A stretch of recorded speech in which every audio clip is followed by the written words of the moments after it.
When I was at uni, people would say to me, "P's make degrees," and I never knew how to communicate to them. It doesn't work like that if you want to become a psychologist. It is a hard degree to do, and you can burn out. Hey everybody, I've had the privilege of talking to a lot of students recently, and the thing that is really standing out in these conversations is the fear around how long it takes to become a psychologist, how much work is required, and I have said to all of them, I promise it's worth it. Stick with it. It's an amazing field to work in. You have got this. You're not going to regret it, I promise. So I want to start off this video by sharing that I personally know very few people who have gone and done the full 5 or 6 years of full-time study all in one hit. And if you're watching this and you're someone who has done that, I take my hat off to you. That is incredible. And on the flip side, if you're in the midst of your studies and you're just wanting to get it over and done with, don't let this video stop you. Keep going down the path that you feel is best for you.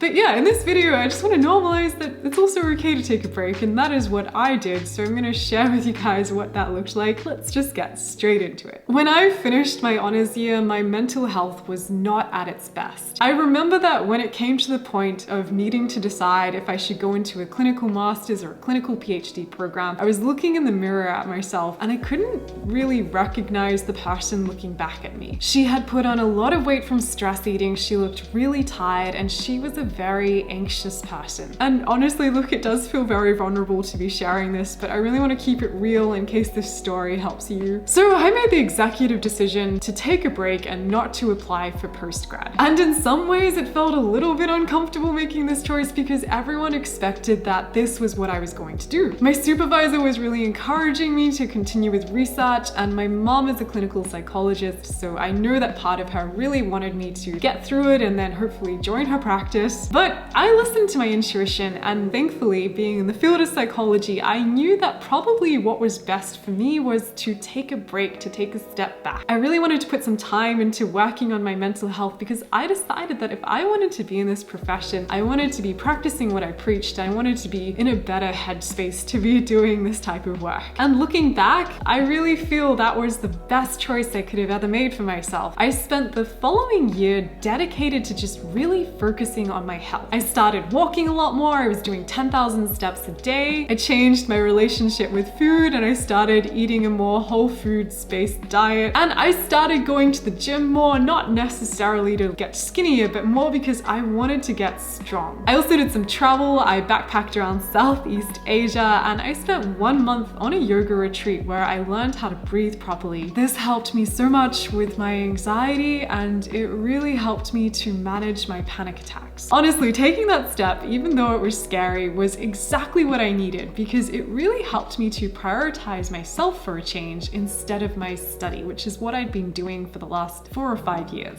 I was also only 24 when I graduated from my honors year, and there were other experiences that I wanted to go and try out before becoming a psychologist. One of these things was that I really wanted to push myself to live overseas. I knew that if I didn't do this, I would regret it for the rest of my life, and I felt like my 20s, my mid-20s, that was the time to do it. So taking that break from psychology allowed me to move to London and have a whole heap of other experiences. Professionally, I got to try out different industries. I got to work in education and I also had the opportunity to work in HR. I developed a rich understanding of how organizations operated and realized that organizational psychology was something I wanted to consider. Then in my personal life, I also got to have a little bit more fun. Up until this point, I just made it about study and work. So taking this break from psychology meant that I just got to go out and make some more friends, have some more adventures, make some memories, invest my time in being part of different communities. I experienced the highs and the lows of dating. I went through a really devastating breakup and I did a lot of travel. From taking this break and trying out all these different things, it really helped me develop a sense of purpose for why I wanted to become a psychologist. And it definitely deepened my understanding of people and the world around me. These weren't academic tools or tools that I learned from doing practical work. These were tools that I developed from putting myself right outside my comfort zone and sort of experimenting on myself. You really get to know yourself when you go and do something like that. Finally, putting the pause button on psychology meant that I could expand my skill set. I've always loved filmmaking and I've always known that this is something I've wanted to pursue as well. You can actually go and check out my old YouTube channel if you want. It's called Cats 9 Lives. lives. I've been filming throughout my 20s. And I just remember having this light bulb moment at the end of honors where I realized if I could do this really hard year,